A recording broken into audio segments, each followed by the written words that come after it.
Intermediate stage होता है कि जब लंग से कैंसर निकल के गांठों में फैल जाता है। मतलब ऐसा नहीं है कि अगर आपने आज स्मोकिंग छोड़ दी तो कल आपके फेफड़े ठीक हो जाएंगे। नो, लंग्स ऐसे क्या सिग्नल भेजते हैं जो आइडेंटिफाई कर पा रहे हैं कि इसको कोई प्रॉब्लम है लंग कैंसर से रिलेटेड। पेशेंट को सांस फूलना, छाती में दर्द होना, क्या अर्ली सिम्टम्स होते हैं? अनफॉर्चुनेटली लक्षण जो है वो बहुत लेट है। वो आधे सेंटीमीटर या 1 सेंटीमीटर से कम की ग्रोथ को पकड़ ही नहीं सकते हैं सारी दुनिया में। इसका क्योर रेट कितना है कैंसर पेशेंट का? और उसको मैंने वो गोली खिला दी, 80-90% चांस है कि वो पेशेंट 4th स्टेज में भी 2 साल 5 साल 10 साल जिएगा। सेल्स मरने लगते हैं कैंसर के अगर उनको खाना ना मिले। तो क्या ये सच है? स्मोकर्स को छाती का सीटी स्कैन लंग कैंसर को डिटेक्ट करने के लिए करवाना चाहिए। तो लोगों को ये लगता है कि डायग्नोस के टेस्ट बहुत ज्यादा महंगे हैं सेल डिवीजन की वजह से। कैंसर का नाम ही सेल डिवीजन है। जिंदगी जीने के लिए सबसे जरूरी है सांसें, और सांसों के लिए सबसे इंपॉर्टेंट ऑर्गन है हमारी बॉडी का लंग्स।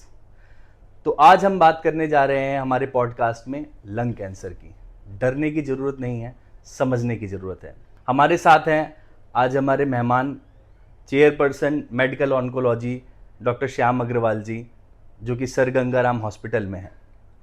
हम आज इनसे समझेंगे लंग कैंसर और उनसे जुड़े हुए हर एक फैक्टर को, जो आप लोगों को सिखा सके कि हमें कैसी ज़िंदगी जीनी है और किस तरह से हम अपना इलाज करा सकते हैं और कैसे लंग कैंसर से बच सकते हैं। हमारा इनके साथ ये दूसरा पॉडकास्ट है। पहले पॉडकास्ट में हमने बात करी थी ब्रेस्ट कैंसर की। तो हेलो सर, कैसे हैं आप? हेलो विकास, ठीक।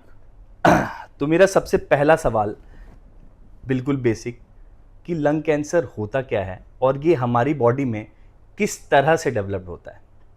जी, तो जैसा हम सब लोग जानते हैं कि हमारे शरीर में 2 फेफड़े या 2 लंग्स होते हैं, और उनकी जो ऑक्सीजन या एयर सप्लाई होती है वो हमारे ट्रेकिया से और फिर ब्रोंकस होता है, और वो 2 भागों में विभाजित होता है, जिससे कि हम लोग सांस लेते हैं और ऑक्सीजन की सप्लाई होती है। तो कैंसर बेसिकली जो ये ब्रोंकस है, जो कि बिल्कुल लंग को एयर सप्लाई कर रहा है, उसकी जो लाइनिंग है, जिसको कि एंडोथेलियम बोलते हैं, वहाँ पे जो सेल्स हैं उनमें विकार आ जाता है, जिसकी वजह से कि वो डिवाइड करना शुरू करते हैं।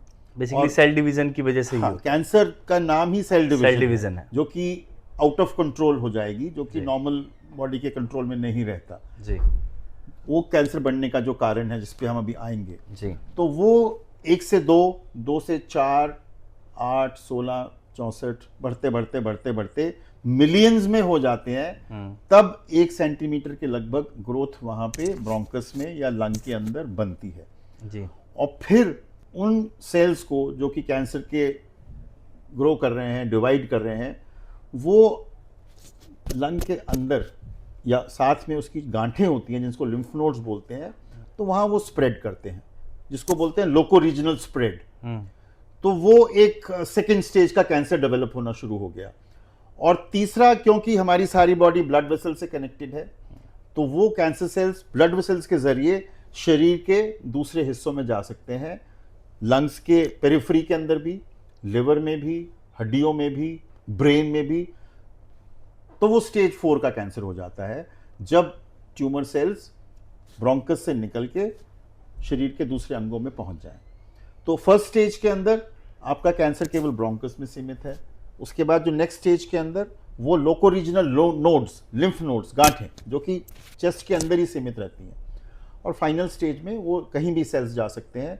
तो इसको डेवलप होने में काफ़ी समय लगता है, 2, 3, 4 साल लगता है, क्योंकि आपको एक सेल से शुरू होना है जो ख़राब हो गया आपके शरीर के अंदर, और वो मल्टीप्लाई होकर मिलियंस बनने में, क्योंकि उनकी जो डिवीजन रेट है वो लगभग 3 मंथ्स हम मानते हैं सॉलिड कैंसर्स में, जिसमें लंग कैंसर शामिल है। सॉलिड कैंसर का मतलब है चाहे ब्रेस्ट है, चाहे लंग है, चाहे किडनी है, चाहे लिवर है।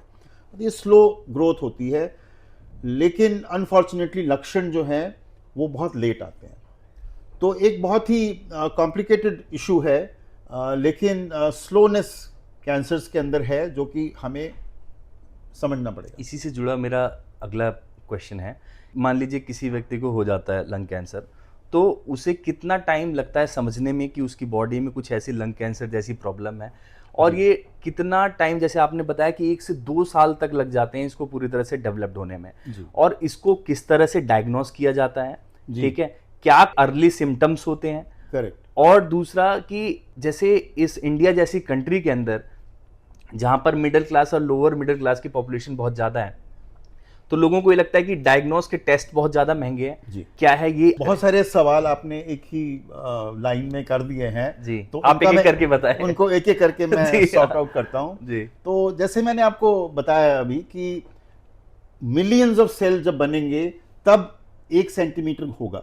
जी। उसको बनने में लगभग 2-3 वर्ष लगते हैं ब्रोंकस के अंदर पहुंचने में, True. 1 सेंटीमीटर पहुंचने में। एक तो इसका सेंटीमीटर मतलब यह है पहुंचने कि जब तक वो आधा सेंटीमीटर 1 सेंटीमीटर नहीं होगा, माने बहुत छोटा सा होता है 1 सेंटीमीटर बहुत अगर आप छोटा। समझें, तब तक उसको कोई लक्षण ही नहीं आएगा। जी। तो मतलब है कि 2-3 साल तो उसकी बॉडी में वो चीज़ डेवलप हो रही है, लेकिन किसी भी तरीके से हम उसको डायग्नोज ही नहीं कर सकते हैं, क्योंकि हमारी जो स्कैन्स हैं, चाहे सीटी स्कैन्स हैं, चाहे पेट स्कैन हैं, चाहे एमआरआई हैं, वो आधे सेंटीमीटर या 1 सेंटीमीटर से कम की ग्रोथ को पकड़ ही नहीं सकते हैं सारी दुनिया में। तो ये ना केवल इंडिया में बल्कि सारे विदेश में, सारे ग्लोब के अंदर ये एक बहुत बड़ी सीमा है जिसके अंदर की हम रह रहे हैं। तो उसको हम डिटेक्ट ही नहीं कर सकते। डिटेक्ट ही नहीं कर सकते। आई मीन 2 मिलीमीटर जबकि शायद 50,000 या 1 लाख सेल हो गए हैं, पकड़ ही नहीं सकते। तो लेकिन 2-3 साल से ऑलरेडी उसको 1 लाख सेल बन चुके हैं। तो ये एक बहुत बड़ा सवाल है, उसकी गहराई में हम नहीं जाएंगे। लक्षण, क्योंकि लक्षण जो है तब आते हैं जब ट्यूमर यूजुअली आधा या 1 सेंटीमीटर का हो जाता है। वो लक्षण क्या होते हैं, जैसे आपने पूछा कि सिम्टम्स क्या होते हैं? खांसी होना, खांसी में खून आना, जैसे जैसे ट्यूमर बढ़ेगा तो पेशेंट को सांस फूलना, आपको भागने में परेशानी होना, जल्दी सांस फूल जाना। अब अगर ट्यूमर आपके लंग्स में फैल जाएगा तो पानी बनना शुरू हो जाता है, तो उससे छाती में दर्द होना या पानी का निकालना एक बहुत कॉमन लक्षण है। जी। और एक बहुत बड़ी इशू है इंडिया के अंदर, आपने इंडिया का सवाल किया, ट्यूबरकुलोसिस।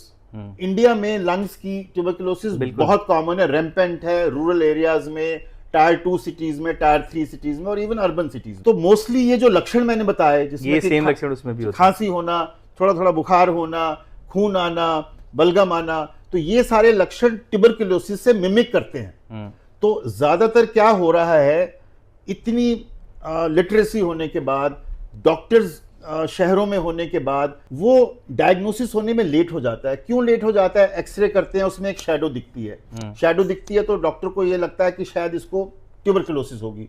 अच्छा। और वो एम्पेरिकली उसको ट्यूबरकुलोसिस की दवाई दे देते हैं। होता वो कैंसर है। आपने 1 महीना 1.5 महीना ट्यूबरकुलोसिस की दवाई खाई तो आपके ट्यूमर सेल्स और बढ़ गए। तो सबसे बड़ी अच्छा, समस्या, वो दवाई खाने से और बढ़ जाएंगे? नहीं, दवाई खाने से नहीं बढ़ते हैं। हाँ। लेकिन डिले हो गया ना। अच्छा। आपका 1.5 महीना निकल गया, 2 महीना निकल गया, क्योंकि कैंसर भी स्लोली बढ़ रहा है। उसके भी लक्षण तुरंत तो बदलते नहीं है, क्योंकि कैंसर एक स्लो डिजीज है। लेकिन आपका 1, 1.5, 2 महीना वेस्ट हो गए। तो इस वजह से सबसे बड़ी समस्या लंग कैंसर में क्या है दुनिया में, कि वो मोस्टली 60-70% टाइम्स लेट स्टेजेस में ही आइडेंटिफाई होता है, डायग्नोज होता है। और डायग्नोसिस करने के लिए जब ये लक्षण आ रहे हैं खांसी के या खून आने के, तो वो लक्षण 2, 3, 4 सप्ताह के बियॉन्ड अगर ठीक ना हो, तो हमारा ये संदेश है लोगों को, और जो डॉक्टर्स भी देख रहे हैं, कि आपको एक कैंसर का शक हो जाना चाहिए और उसके अनुसार उस पेशेंट की जांच होनी चाहिए। जांच में एक्सरे, सीटी स्कैन, और अगर उससे ऐसा लगता है कि इसको कैंसर है या टीबी भी है, तो एक टेस्ट होता है जिसमें कि हम दूरबीन डालते हैं उनके ब्रोंकस के अंदर या लंग्स के अंदर, और वहाँ पे हम उसको ब्रोंकोस्कोपी बोलते हैं। उसके जरिए वहाँ से हम एक टुकड़ा लेते हैं और वो टुकड़ा जांच के लिए जाता है। अगर उसमें टीबी होगी तो टीबी आ जाएगी, अगर कैंसर होगा तो कैंसर आ जाएगा। लेकिन ब्रोंकोस्कोपी करने के लिए आपको एक लंग एक्सपर्ट के पास जाना पड़ेगा। वो जनरल फिजिशियन के लायक नहीं है वो टेस्ट, वो उसके लिए ट्रेंड नहीं है। लेकिन आपका इंडेक्स ऑफ सस्पिशन बहुत ज्यादा होना चाहिए। अगर कोई इंसान 3 या 4 सप्ताह से खांसी कर रहा है, खून आ रहा है, सांस फूल रही है, तो आप केवल टीबी के बारे में ना सोचें, कैंसर के बारे में भी सोचें। लेकिन अल्टीमेटली तो हमें या तो ब्रोंकोस्कोपी के जरिए टुकड़ा लेना है उस ट्यूमर का जो कि हमें दिख रहा है, या हमें सीटी स्कैन में अगर कोई गांठ दिख रही है तो हम छाती से यहां से भी सुई लगा के उस गांठ से एक पानी खींच सकते हैं या बायोप्सी ले सकते हैं, सैंपल ले सकते हैं।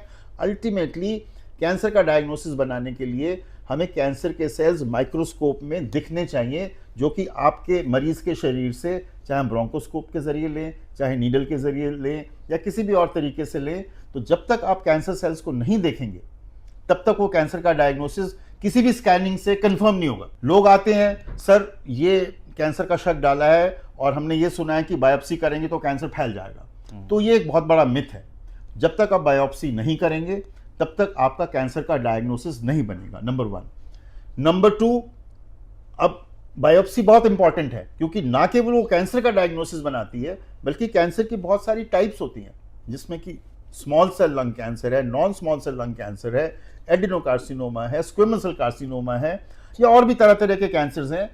जब तक कि आप बायोप्सी नहीं करेंगे तब तक आपको बीमारी का नाम नहीं आएगा, और इन सब कैंसर्स के इलाज बिल्कुल अलग अलग अलग हैं। तो बायोप्सी से शुरुआत होती है बीमारी के नाम की। और स्टेजिंग करने के लिए आजकल की कितना फैल गया, जैसे हमने बोला कि बोन्स में, लिवर में, ब्रेन में फैल सकता है, तो आजकल पेट सीटी स्कैन और ब्रेन का एमआरआई लंग कैंसर में बहुत इंपॉर्टेंट है, जिससे कि हमें यह पता लगता है कि उनके जो स्टेजिंग है कैंसर की, वो पहली स्टेज में है, दूसरी स्टेज में है, तीसरी स्टेज में है या चौथी स्टेज में है। और वो स्टेजिंग इतनी क्रिटिकल है क्योंकि आजकल इतनी दवाइयाँ आ गई हैं कि, और रेडिएशन आ गई है, सर्जरी है जिसमें कि वीडियो असिस्टेड सर्जरीज हैं, तो ये बहुत टेक्निकल मैटर हो गया जिसको कि हम स्टेज करके डिसाइड करते हैं कि मैं उसको कैसे treat यही आपसे पूछना चाहता था, इंटरमीडिएट स्टेज क्या होता है और इसका ट्रीटमेंट पॉसिबल है या नहीं, और ट्रीटमेंट अगर पॉसिबल है तो किस तरह से? बिल्कुल। तो पहले तो आज की तारीख में सब कैंसर्स के ट्रीटमेंट पॉसिबल हैं, सब कैंसर्स के ट्रीटमेंट पॉसिबल हैं depending upon the stage. Lung cancer में इतनी चेंजेस आ गए हैं ट्रीटमेंट में पिछले 10 वर्षों में, और इतना एडवांस हो गया है कि early stage, intermediate stage, late stage cancers lung के हैं वो भी क्योरेबल हैं, परमानेंट क्योर हो सकती है। उसकी डिटेल में हम आप जाते हैं तो जैसे हमने बोला कि पहले जो कैंसर शुरू होता है वो फेफड़े से शुरू होता है जी। तो अगर वो फेफड़े में ही सीमित है तो वो पहली या दूसरी स्टेज का कैंसर है, depending upon the size of the tumour. उस कैंसर को अगर मैं ऑपरेट कर दूं, उस पेशेंट के लंग से वो कैंसर को निकाल दूं, तो उसमें पेशेंट क्योर हो सकता है। तो पहली स्टेज या दूसरी स्टेज में तो कैंसर का ऑपरेशन संभव हुआ। अब आपने सवाल किया इंटरमीडिएट स्टेज क्या होता है। इंटरमीडिएट स्टेज होता है कि जब लंग से कैंसर निकल के गांठों में फैल जाए। अच्छा। तो वो गांठें जो है हमारे डिफरेंट लेवल पे 10 स्टेशंस या 12 स्टेशंस हैं, ऊपर से लेके नीचे तक। और अगर वो फैल रहा है तो जिस साइड में लंग कैंसर है, अगर उसी साइड में फैल रहा है तो एक स्टेज है। अगर थोड़ा और डीप चला गया तो थोड़ी स्टेज बढ़ गई। अगर दोनों साइड में फैल गया, नोड्स के अंदर या गांठों के अंदर, तो स्टेज और बढ़ गई। तो इनकी जो ट्रीटमेंट में बहुत ज्यादा वेरिएशंस हैं। तो ये टेक्निकल मैटर हो जाता है। सिंप्लीफाई करने के लिए मान लीजिए आपके लंग में कैंसर है और एक बगल में गांठ है, तो ये ऑपरेशन के लायक है। अगर गांठें गहराई में चली गई हैं और मेरा सर्जन ये कहता है कि इसको मैं ऑपरेट नहीं कर सकता हूं, तो आजकल हम लोग पेशेंट्स को रेडियोथेरेपी का इलाज करते हैं, जो कि लगभग 5 से 6 सप्ताह का होता है, और संग संग हम हफ्ते के हफ्ते हल्की हल्की कीमोथेरेपी की दवाएं देते हैं। और फिर उसके बाद काफी पेशेंट्स को इम्यूनोथेरेपी भी दे रहे हैं इंटरमीडिएट स्टेज की, जिसका कि ऑपरेशन नहीं हो सकता। अब जो एडवांस स्टेजेस के कैंसर हैं उसमें बहुत ज्यादा वेरिएशन है, लेकिन स्टेजिंग लंग कैंसर की बहुत इंपॉर्टेंट है।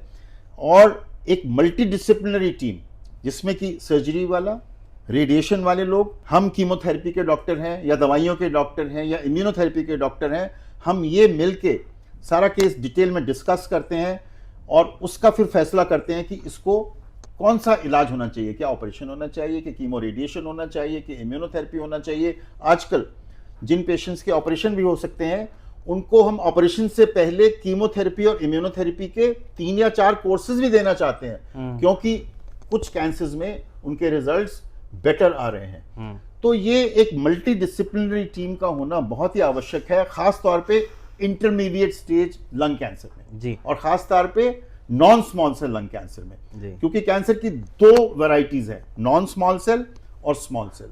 तो जितनी भी बातें हमने अभी करी वो नॉन स्मॉल सेल कैंसर पे लागू होती। एक जनरल परसेप्शन है सब लोगों का कि जो चेन स्मोकर्स हैं जी, लंग कैंसर केवल उन्हीं को होगा, ठीक है। लेकिन आज आप देख रहे हैं जैसे जिस तरह से हम मेट्रोपॉलिटन सिटीज में रह रहे हैं, जैसे दिल्ली जैसी सिटीज बिल्कुल, में, जहाँ इतना पॉल्यूशन लेवल हाई है, EQI का इंडेक्स कितना ख़राब है सभी को पता है।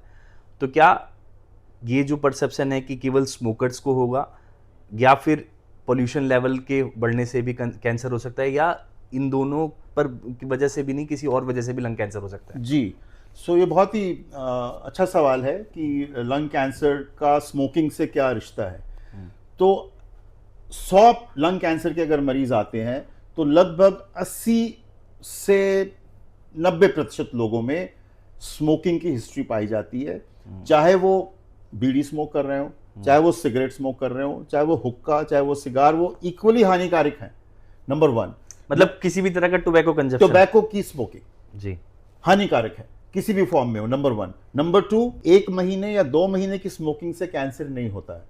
स्मोकिंग इंडेक्स नाम एक चीज रहती है जिसके अंदर कि अगर आप 20 सिगरेट रोज पिए 10 वर्षों के लिए तो आपका स्मोकिंग इंडेक्स 200 हो गया। तो जैसे जैसे 200 के बियॉन्ड आपका स्मोकिंग इंडेक्स बढ़ता जाएगा, आपके लंग कैंसर होने की संभावनाएं बढ़ती जाएंगी। एक बात, ये टॉपिक देख के लोग ये ना समझे कि चलो 20 सिगरेट पीने से होगा तो हम कम पी सकते हैं तो हमें कैंसर नहीं होगा। आपको स्मोकिंग इंडेक्स 200 के पार करना है। अगर आप 10 सिगरेट पिएंगे तो 20 साल, अगर आपने 20 साल से शुरू कर दिया तो आपका स्मोकिंग इंडेक्स 40 साल पे पूरा हो गया, तो आपका कैंसर का इंसिडेंस बढ़ गया जी। अगर आप 30 सिगरेट रोज पिएंगे, 15 साल के लिए पिएंगे, तो आप समझे कि आपका स्मोकिंग इंडेक्स तो कहीं 450 हो गया, तो आपका 200-250 के बाद आपका स्मोकिंग से जो कैंसर होने के जो चांसेस हैं बहुत बढ़ जाएंगे। जी। तो कहने का मतलब यह है कि आप स्मोकिंग करें ही नहीं ताकि आप वो लंग कैंसर वाली कैटेगरी में ना आए। लेकिन उससे दूसरा आपका जो सवाल था कि क्या स्मोकिंग से जुड़े हुए कैंसर ही होते हैं या बिना स्मोकिंग के भी कैंसर हो जाते हैं, तो उसका आंसर मैंने दिया कि लगभग 15-20% केसेस ऐसे आजकल आ रहे हैं। लेडीज आ रही हैं 20 साल की, 25 साल की, 30 साल की, जो स्मोक नहीं करती हैं, उनको भी लंग कैंसर हो रहा है। और ये इंसिडेंस आजकल हम देख रहे हैं पिछले 5-10 वर्षों में बढ़ रहा है। और खासतौर पे एडिनोकार्सिनोमा, जो non small cell lung carcinoma का एक टाइप है, तो वो क्यों बढ़ रहा है? तो जैसे आपने कहा कि हमारा AQI इतना खराब है, और वो खराब क्यों है? क्योंकि पॉल्यूशन हो रही है। पॉल्यूशन में व्हीकल्स पॉल्यूशन है, आप डीजल पेट्रोल ये सब उड़ा रहे हैं और गाड़ियां चल रही हैं दुनिया जहान की। आपकी इंडस्ट्रियलाइजेशन हो रही है दिल्ली में, खासतौर पे मेट्रोपॉलिटन सिटीज के अंदर, उससे जो धुआं निकल रहा है, केमिकल्स निकल रहे हैं, वो आपको पॉल्यूट कर रहे हैं। तीसरा, आपकी जो कंस्ट्रक्शन हो रही है उसकी वजह से जो डस्ट आ रही है, आपकी जो व्हीकल्स चलती है उससे जो डस्ट उड़ रही है सड़कों के ऊपर, हमारी सड़कों पे तो डस्ट बहुत ज्यादा है। तो ये 3-4 रीजन हैं जिसकी वजह से कि पॉल्यूशन बढ़ रहा है। और खासतौर पे अब ये सर्दियों के अंदर जो आपकी पराली जलती है, जो हरियाणा पंजाब से जो हवा आती है, तो ये भी कंट्रीब्यूट करती है पॉल्यूशन में। तो इस वजह से एक्चुअली दिल्ली के अंदर 100 में से 12% आदमियों को जो कैंसर होता है वो लंग कैंसर होता है। और लगभग इंडिया में आजकल 1 लाख नए लंग कैंसर के केसेस हो रहे हैं। तो स्मोकिंग का एक बहुत इंपॉर्टेंट रोल है, लेकिन पॉल्यूशन भी इक्वली रिस्पॉन्सिबल है लंग कैंसर के इंसिडेंस बढ़ने के लिए।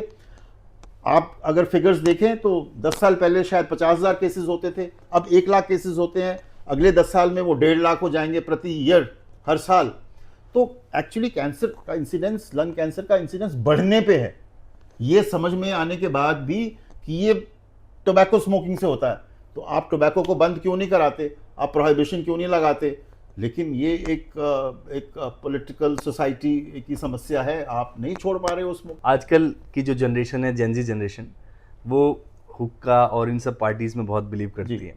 तो वो अगर कहते हैं कि हम हफ्ते में 1 बार हुक्का पी ले रहे हैं, हम सिगरेट नहीं पी रहे, लेकिन आपने जैसे बताया किसी भी तरह का टोबैको कंजप्शन, तो क्या उनको भी चांसेस है कि कैंसर उन्हें हो सकता है? बिल्कुल। अगर आप लगातार हुक्के में टोबैको डालेंगे और उसको इनहेल करेंगे, अपनी लंग्स में ले जाएंगे, डेली करेंगे, तो धीरे धीरे करके वो जो स्मोक है जो टोबैको से निकल रही है, उसके अंदर कार्सिनोजेंस हैं जो कि कैंसर को प्रोड्यूस करते हैं, जिसमें कि तरह तरह के केमिकल्स हैं, गैसेस हैं, टार हैं।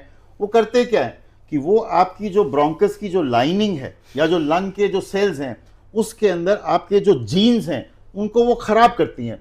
और वो जीन्स जब खराब हो जाते हैं तो वो सेल्स को पावर देते हैं कि तुम डिवाइड करो, और उसी का नाम कैंसर है। तो ये जो केमिकल्स जो टोबैको से निकल के आपके लंग्स में और ब्रोंकस में जा रहे हैं, वो आपके फेफड़े के सेल्स को खराब कर रहे हैं और उनको ताकत दे रहे हैं कि तुम डिवाइड होकर कैंसर करो।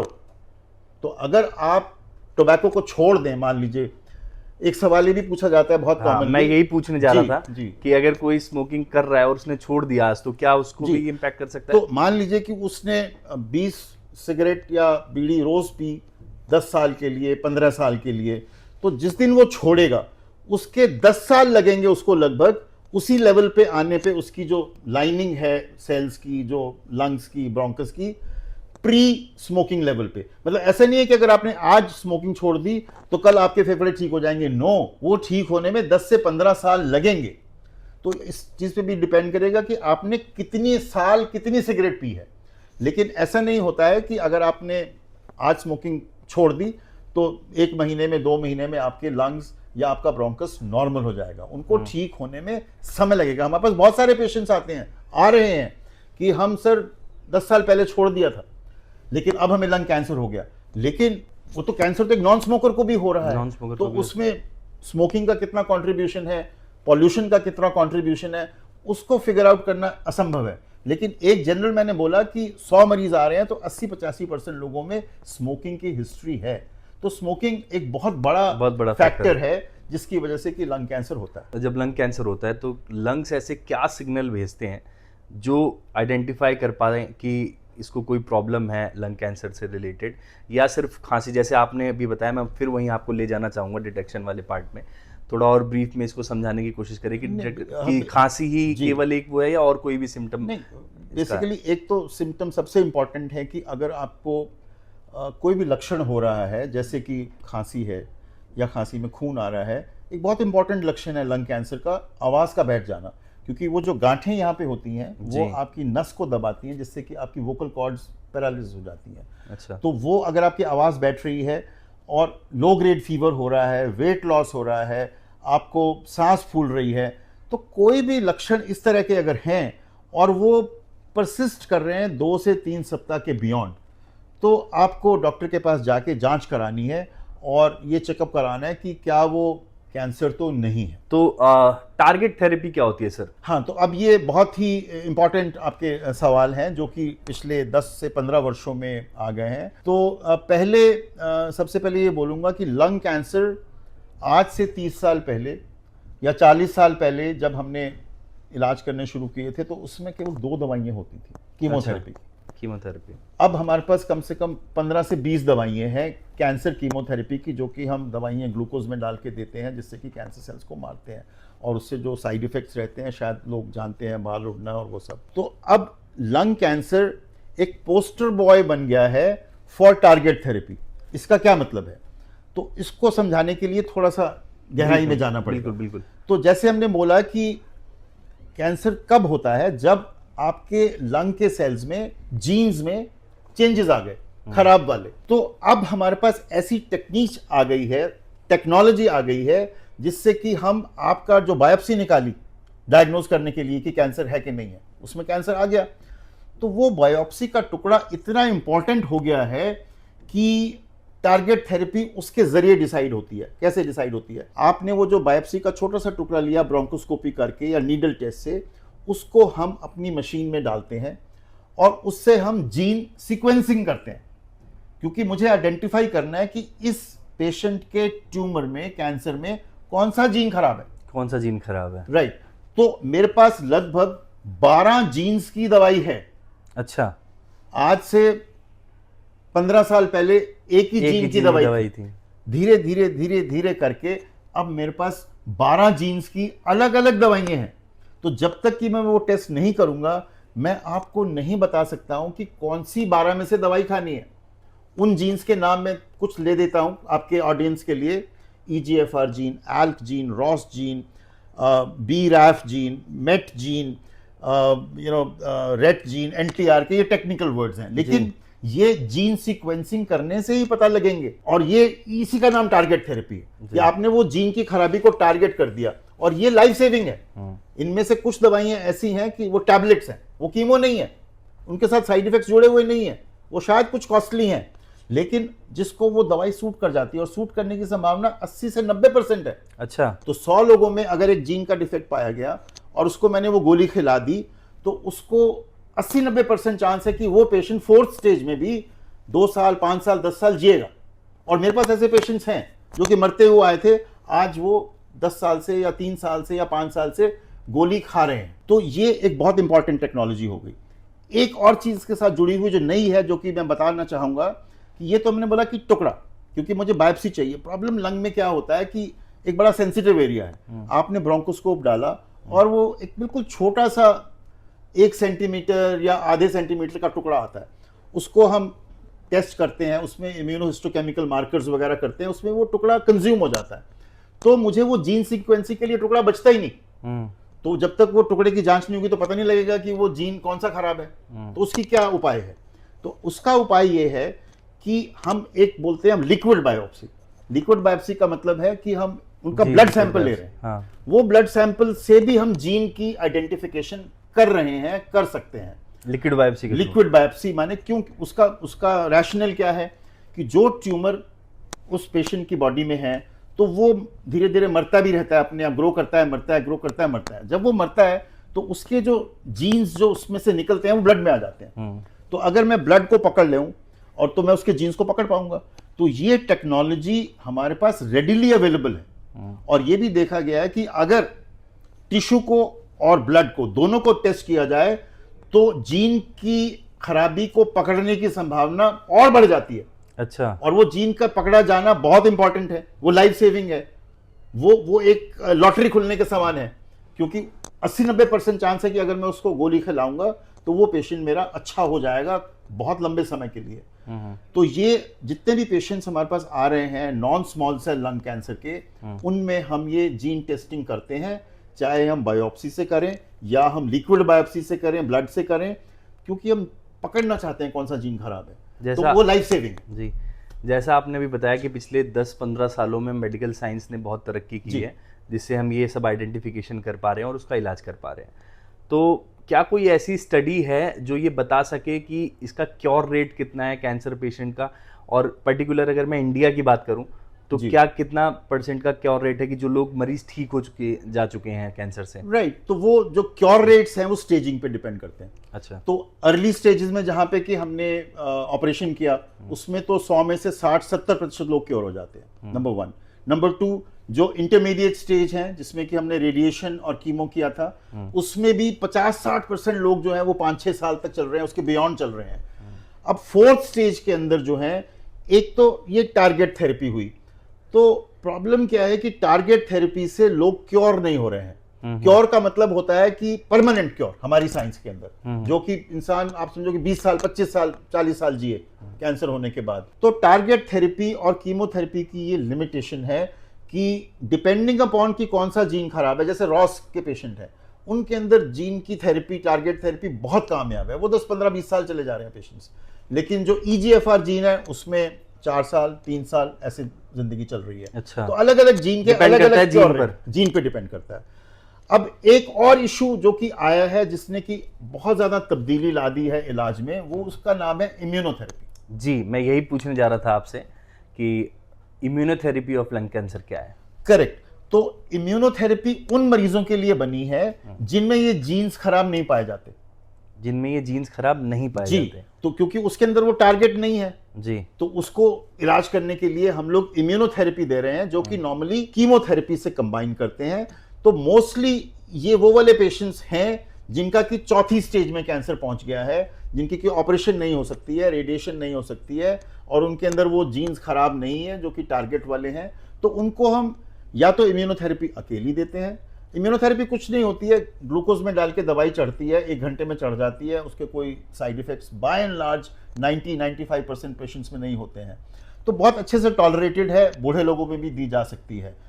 उसका कीमोथेरेपी या टारगेट थेरेपी में क्या फर्क है? अगर 100 लोगों को मैं इम्यूनोथेरेपी दे रहा हूं तो उसमें से 20% लोग क्योर भी हो सकते हैं। अच्छा। तो जो कि कीमोथेरेपी और टारगेट थेरेपी में नहीं था। तो ये इम्यूनोथेरेपी का एक बहुत बड़ा एडवांटेज है जो कि पिछले 4-5 वर्षों में हमने देखा है, और 100 में से 20% पेशेंट्स 4th स्टेज के क्योर हो रहे हैं। 4th स्टेज के। 4th स्टेज के भी। तो ये लगने की बात है। और एक बहुत बड़ी बात इंपॉर्टेंट है कि हम हर बार एक % दे रहे हैं, 80%, 90%, 20%। इसका क्या मतलब है एज अ ले पर्सन? इसका मतलब ये है कि अगर 100 मरीजों में एक जीन खराब है जी, मैं 100 के 100 मरीजों को सेम दवाई दे रहा हूं, हाँ, तो 80 क्यों ठीक हो रहे हैं, क्यों ठीक बाकी 20 क्यों नहीं ठीक हो रहे? नहीं हो रहे।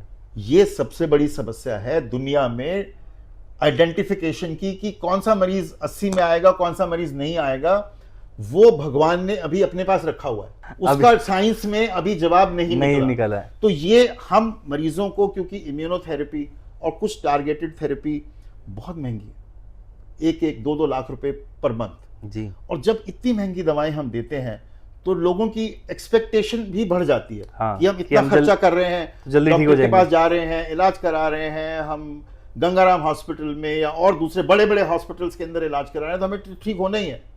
तो हम हाथ जोड़ के ये विनती करते हैं कि हमारी साइंस जो है वो सीमित है, वो अभी ये बता नहीं सकती शुरुआती दौर में कि कौन से पेशेंट को कितने समय तक ठीक होना है।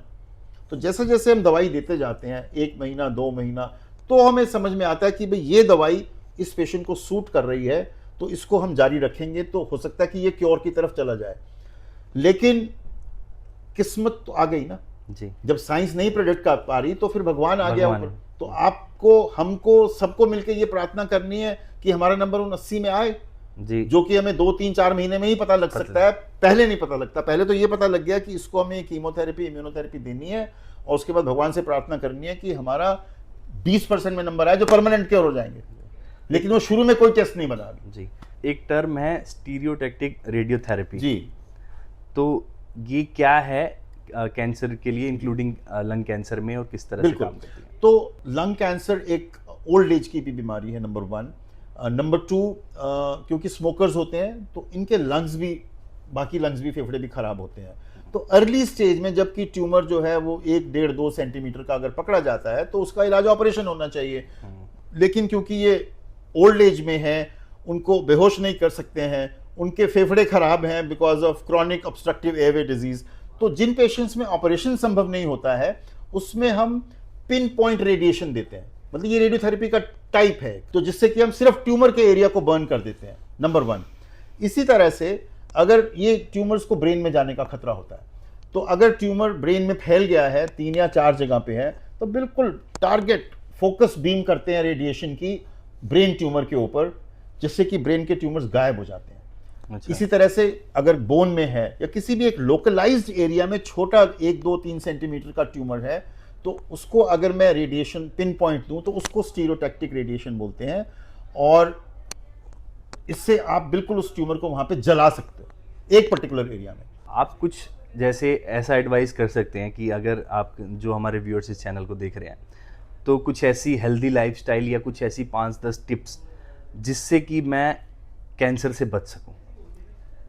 आज लंग कैंसर की बात हो रही है, जी। तो लंग कैंसर से बचने के लिए तो आपको धूम्रपान नहीं करना है किसी भी सूरत में, किसी भी तरह से, इंक्लूडिंग ई सिगरेट, जिसमें कि निकोटीन का सेवन करते हैं, उससे भी आपका फेफड़े में खराबी आ सकती है। आपको शुद्ध वातावरण में रहना चाहिए, आपकी जो हवा है वो शुद्ध होनी चाहिए, उसमें केमिकल्स नहीं होने चाहिए, पॉल्यूशन नहीं होनी चाहिए, तभी आप लंग कैंसर के इंसिडेंस को कम कर पाओगे, नंबर 1। नंबर 2, आपको अदरवाइज इन जनरल कैंसर्स एक लाइफस्टाइल डिजीज है। आपका बॉडी मास इंडेक्स, आपका वेट एक एवरेज होना चाहिए, आपका खान पान में फ्रूट्स, वेजिटेबल्स, ये सब अच्छे होने चाहिए, जंक फूड नहीं होना चाहिए, एक्सरसाइज होनी चाहिए, ओबेसिटी, मोटापा नहीं होना चाहिए। तो ये अगर आप चीज़ें करेंगे अपनी लाइफ में तो कैंसर से दूर रहने की बहुत ज़्यादा संभावना है।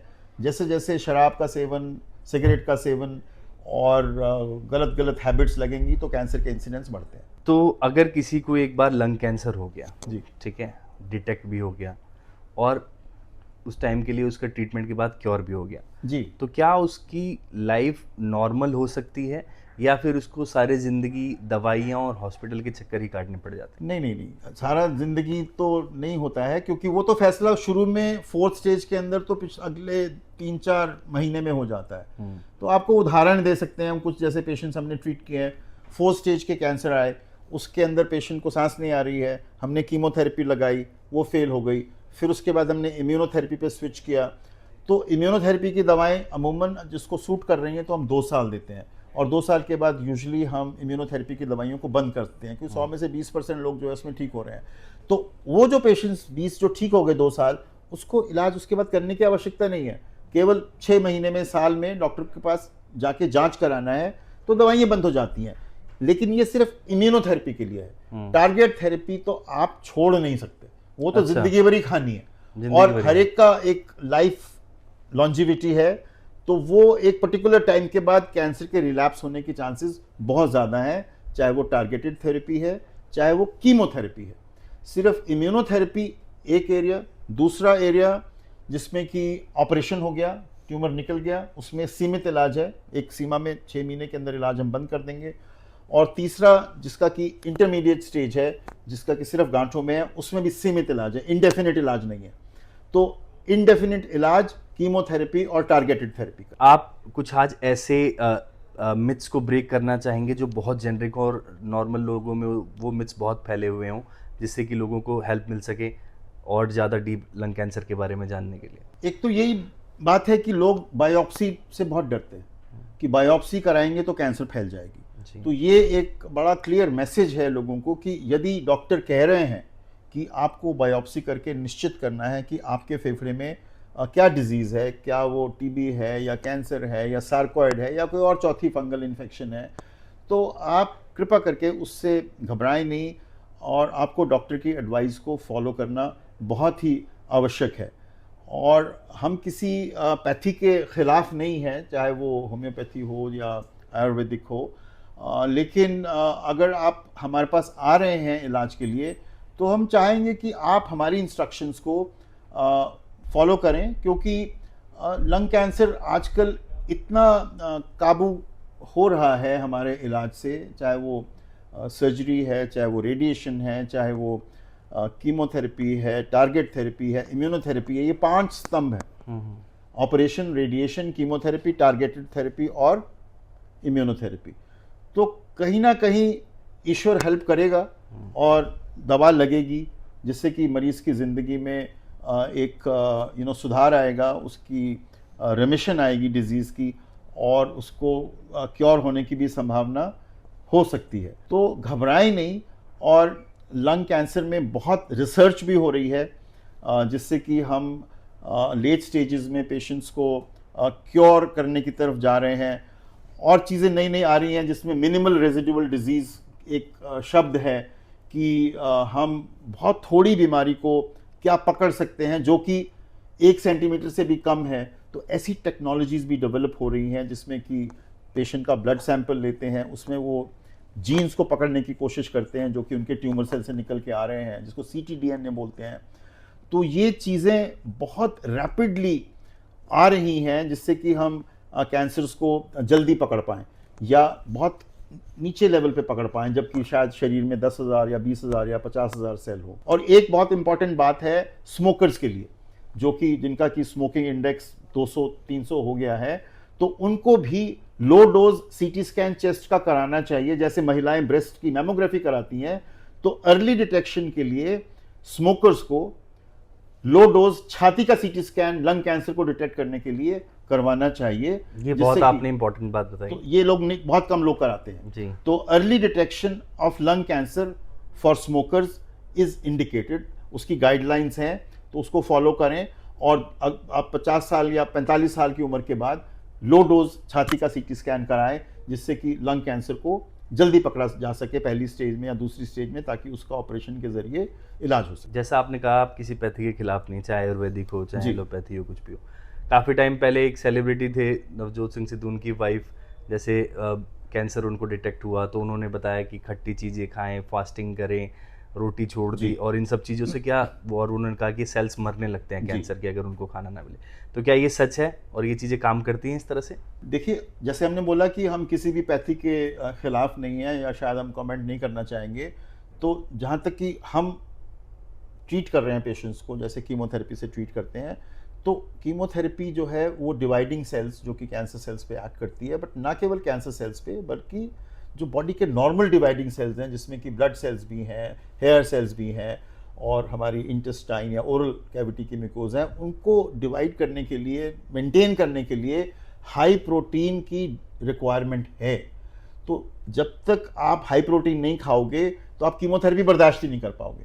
या तो आप उनकी पैथी में चले जाओ, कोई एतराज़ नहीं है। अगर आप हमारी पैथी में आ रहे हैं तो चाहे उनकी पैथी को करो, कोई एतराज़ नहीं है, लेकिन आप डाइट को कंट्रोल नहीं कर सकते कीमोथेरेपी के साथ। अगर आप डाइट नहीं खाएंगे, कीमोथेरेपी कराएंगे, तो आपको दवाओं से नुकसान हो जाएगा आपके शरीर तो को। हम चाहते हैं कि हमारे सारे पेशेंट्स जो कीमो कराते हैं वो हाई प्रोटीन डाइट लें, ताकि उनको कीमोथेरेपी से कम नुकसान हो। उसमें डाइटिंग और भूखे रहना ये सब अलाउड नहीं है। आप कीमोथेरेपी झेल ही नहीं पाओगे एक साइकिल के बाद। ठीक है, तो अलग से आप कुछ भी करिए। तो सर जैसा अभी तक जो भी हमारी बातचीत हुई है वो नॉन स्मॉल लंग कैंसर के ऊपर हुई जी। है। तो अब आप ये बताइए कि स्मॉल सेल लंग कैंसर क्या होता जी, है, इसको बिल्कुल। थोड़ा डिटेल में एक्सप्लेन Right. करें आप। तो 100 अगर लंग कैंसर के पेशेंट्स होते हैं तो जी। 85% के करीब non small cell lung cancer होता है, जिसकी कि हमने अभी सारी पॉडकास्ट उसके ऊपर करी, जिसमें कि एडिनोकार्सिनोमा और स्क्वेमस सेल कार्सिनोमा। 15% लोग जो हैं उनको स्मॉल सेल लंग कैंसर होता है, जिसमें कि छोटे सेल्स होते हैं जो कि माइक्रोस्कोप में दिखते हैं। तो उसका इलाज बिल्कुल ही अलग है और डायग्नोसिस अलग है। वो बायोप्सी से ही पता लगता है कि वो स्मॉल सेल है कि नॉन स्मॉल सेल है। स्मॉल सेल अगर वो लिमिटेड स्टेज है, माने कि पहली दूसरी स्टेज में है, तो उसमें ज़्यादातर रेडिएशन का रोल है या कीमोथेरेपी का रोल है। सर्जरी का रोल बहुत लिमिटेड है और उसमें क्योर की संभावना है। जो दवाइयाँ अलग हैं एडवांस स्टेज के अंदर या एक्सटेंसिव स्टेज के अंदर, जिसको हम बोलते हैं, और उसमें आजकल इम्यूनोथेरेपी का रोल आ गया है।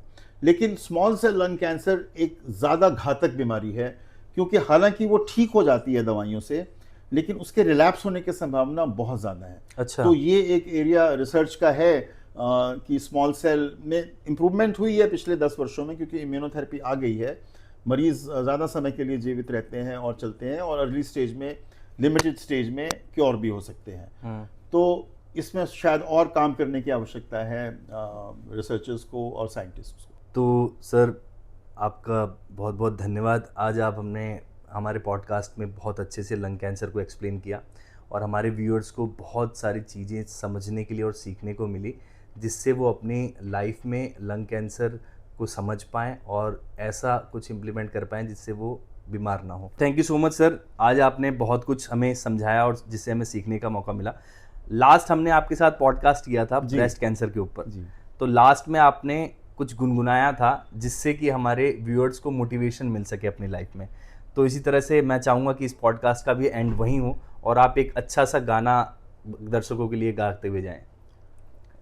ज़रूर, आपकी अगर फरमाइश है तो एक मैसेज है जो कि मैं आपको सॉन्ग के रूप में गा देता हूँ। आ चल के तुझे मैं लेके चलूं एक ऐसे गगन के तले, जहाँ गम भी न हो आंसू भी न हो, बस प्यार ही प्यार पले।